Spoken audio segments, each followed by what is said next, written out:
talking a little poop talk. Not just poop talk. Well, gray tank, black tank, whatever kind of tank, we're going to talk about it right now. And we're going to get this straight.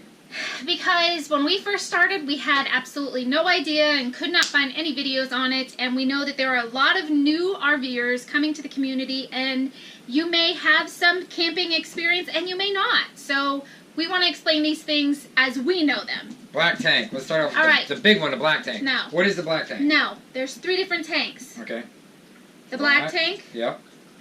The gray tank. And the potable tank. The potable water. Potable water. Okay, so what is the black tank? Black tank is when you go to the bathroom number 2. And it's stinky. Next. What is the gray? Gray tank is when you wash your hands and you take a shower. Next. And where else? And laundry. And? Take a shower. And? Take a shower. You sink. You sink. And what's the last one? Potable water is drinking water. I wouldn't drink it. People say you can, but I would not drink it. If you have an RO like this, you can drink it. If it comes to potable water, that's, water you take a shower with, water you flush the toilet with, water you wash your hands with, wash your dishes with, things like that. So if it says non-potable water and you're at a rest stop and you drain your tank, says non-potable water, do not drink, that means you can't at least put that in drinking. Can you put that in your tanks to at least run your sink and stuff? No. What about flush your toilet? No. You cannot use that. Do not put that in your RV. Use that.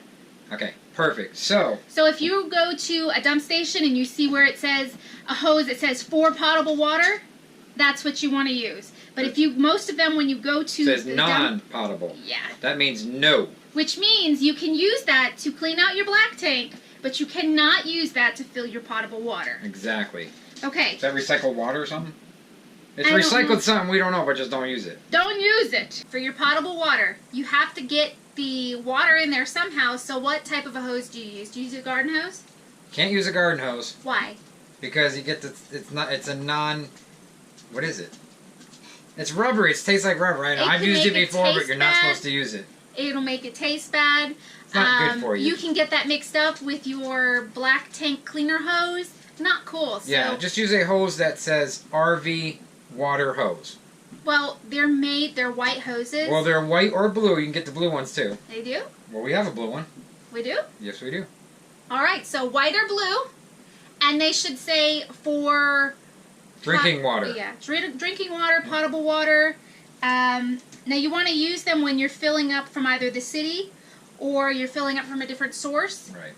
What is the thing that we have to put in front of the spigot? You want to use a regulator in front of the hose so you don't blow the pipes out in the RV. Basically, what it is it brings it down to probably around 40 to 45 psi. Usually coming out of city water, 60 to 70 psi, which is pounds per square inch. And we don't want that much. We don't need that much power. We don't need that much pressure. It's an RV. You're on vacation. You have time to take a longer shower, right? Ladies, it's kind of nice sometimes. Unless you're boondocking, then you're. But you don't really have a choice. You don't want to blow up your pipes, right? Go to Walmart, spend the $10 and get the reducer. Now, why don't we reducers too? How come you don't put it from the RV after the hose? Yeah, you don't want to put it on the RV. You want to put it on the spigot because then what happens if you put it on the RV, your hose will blow up with pressure, and your hose will have too much pressure in it and it blow your hose outside too. So put it right at the spigot. There's a reason for this. Right at the spigot, where you're gonna right in the RV park, right at the spigot. Then you can put it on. Don't run your hose to your RV and then put it on your RV. You want to put the reducer on the spigot. It's real important, guys. Okay. So how would you run it? You go the spigot, then your reducer, then the hose that hooks up into your RV. Spigot for the thing, a reducer, and then you put your hose to your RV. Okay. Now what about insulating the hoses? Do you have to do that? Insulate the hose in the wintertime so it doesn't freeze. And sometimes if it gets too cold and you can't insulate it, you actually have to. You actually have to take your hose out and let the water out of it so it doesn't expand and blow up. So what happens if you accidentally contaminate and use the wrong hose, or you have a bad taste or a funky smell coming out of your water? How do you fix that? What's this? If you use the wrong hose, it's not the end of the world. Like if you use like a garden hose, what I would do is just go ahead and put the right hose on and then drain your freshwater tank, and then you can run a little while, flush it out of your pipes and stuff. It's not the end of the world. It's just not going to taste that good. It's not good for you. But what about disinfecting? Do you use bleach? You can disinfect. You can use about a tablespoon or 2 tablespoons of bleach and put it in your hose. and you can bring it into your freshwater tank. But if you have a filtration system in your RV, you don't want to bleach that. You want to take that filter out temporarily and then clean it all out and then put the filter back in and then put fresh water in. Now, so you don't want to bleach your filters. Some people say to put a cup in there. Everybody says put a cup in there. That's way overkill. 1 drop of water, 1 drop of bleach, I think will kill like a gallon of water, any bacteria. So maybe 1 or 2 drops, not even that, right? It's not that much. Bleach is really potent. Use your own discretion when it comes to that. Yeah, I wouldn't use a full cup of bleach to sterilize a tank. There's no way. I would a couple tablespoons. And when you're done sterilizing, what do you do? Do you have to run the water through all the pipes till you don't smell the bleach? When you're done, yes, you got to run it like crazy. Get all that bleach out. Put a couple tablespoons of bleach in the hose. Hook the hose to the faucet. Turn it on. Fill your black tank. Your freshwater tank all the way to the top. Literally, so it touches the top. Because if you don't do that, that's not to kill the bacteria in the top of the tank. So should it sit overnight? No. Do not sit it overnight. Sit it there for a few hours, maybe 3 hours. It'll kill everything in 3 hours, no problem, real quick. And then you go ahead and rinse it all down and run it, fill the tank all the way back up to the top because the bleach is on the top of the tank. Do it about 3 times, rinse it out. It's going to take a little while, but you don't have to do this like every 6 months.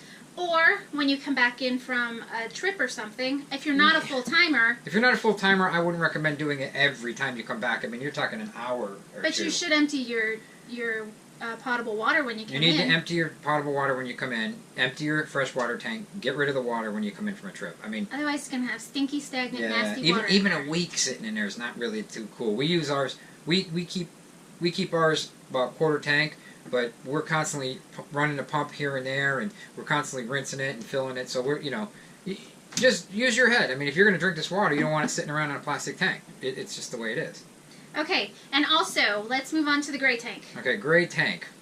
Alright, what's the gray tank for again? Gray tank's for your kitchen sink, your shower. It depends on your RV setup, but mostly it's a kitchen sink and a shower and laundry sometimes. It's a separate tank from your potable and your black. Mm-hmm. And also, when you're washing your dishes, make sure you clean out all the food and particles and stuff, because that'll sit on the bottom and cause a funky smell coming up out of your sink, and you're asking your husband what is wrong with Once this. in a while, like every 3 months or about 3-4 months, I would take your gray tanks and shut them and fill them all the way to the top with water, which is just run your sink or run your shower or whatever, and put about 3 tablespoons of. You can go a little heavier on the bleach, but not too heavy if you have a septic tank, 'cause you ruin a tank. But just a couple tablespoons and let it fill all the way up, maybe even a cup. Let it fill all the way up and let it sit in your gray tanks for a few hours and then drain it. Don't use too much bleach, because bleach is really strong, stronger than you think. If you let it sit in there for a couple hours, even a couple tablespoons of bleach will clean that tank. You're emptying your gray tank or your black tank. Okay. Do you have to use a separate tank, a separate hose from your portable water? If you're going to clean your black tank, yes, use a different hose. Use What like if you're draining it? Or you can use a freshwater hose. If you're draining it, then you don't need a hose if you're draining it. Alright, because it's going in your... Septic tank. Yeah, but what are you using for it to come out? A hose, an RV hose. So rhino hoses? You can use a rhino hose or whatever you want to use. There's special ones. You can find them in the RV section. They're all coiled up and stuff. Right. Ours coils into itself. And don't go too cheap on the draining hose, the sewer hose. It's called the sewer hose. Don't go too cheap on it because they end up breaking. The rhino is still actually pretty cheap. I mean, even though it's like they say it's the best, it fell apart. And for a year it was trash on mine. So, you might want to get. There's a bunch of hoses that you can pull out, and then you can suction cup and whatever. They're double layered and stuff. Get a fancy one. I mean, you only buy it once or twice, in a couple years. So what is the last and final tank on your RV? I don't know. What is it? That's your black tank. Oh, your black tank. So you're going to ask me if you want to keep that shut or open? I think you should keep it shut. I think you should keep it shut too. A lot of people are keeping their black tank open. People, why are you doing that? This is one of the main reasons we're doing this This is the main reason we're doing the video. You keep this much poop and it dries and you're screwed because you don't have enough water because the water just drained down and you still have the waste. And you get poop flies and all kinds of lovely smelly things in your RV. You have to keep your black tank shut. I don't care what you say. Everybody's going to fight me on this. I don't care. Keep it shut. Gray tank. You can keep your gray tank open. They tell you not to, but we're full-time in an RV and I'm not going out there all the time and draining my blanket. The gray tank has a trap on the sinks. So there's literally water holding those fruit flies back. They still swim up through the water and come up. You'll still see them, trust me. But at least you have a chance, right? So if you're at an RV park and you're a weekender, you can close the gray tank. Because you're only going to be there for a couple days. And if a storm comes or something happens, actually it can back up into your system and back up through your waste through your sinks will come up. It can happen because it's in. See, we're in a private septic tank, so it's probably not going to happen. It's just us. But if you're in a whole system, it's raining, and people start draining their tanks in the morning, it's pouring out, some things back up, and you're not home, you're at the store. Next thing you know, your sink's full of waste, your floor. So you might want to keep both valves shut, black and gray, when you're out at RV park for like the weekend or something. Especially if it's raining. I usually, if it's pouring for like weeks, a week or something, and I get an RV park, I'll shut both valves. I'm not taking a chance. Well, that is everything that we wanted to give you for Oh, pointers. one more thing. You want to basically, when you rinse your tank and you put this in, you want to at least do 2 or 3 toiletfuls, flushes of water to get like a couple inches of water in that tank. So when you do go to the bathroom, it's floating. It's floating. It's floating in water, Jack.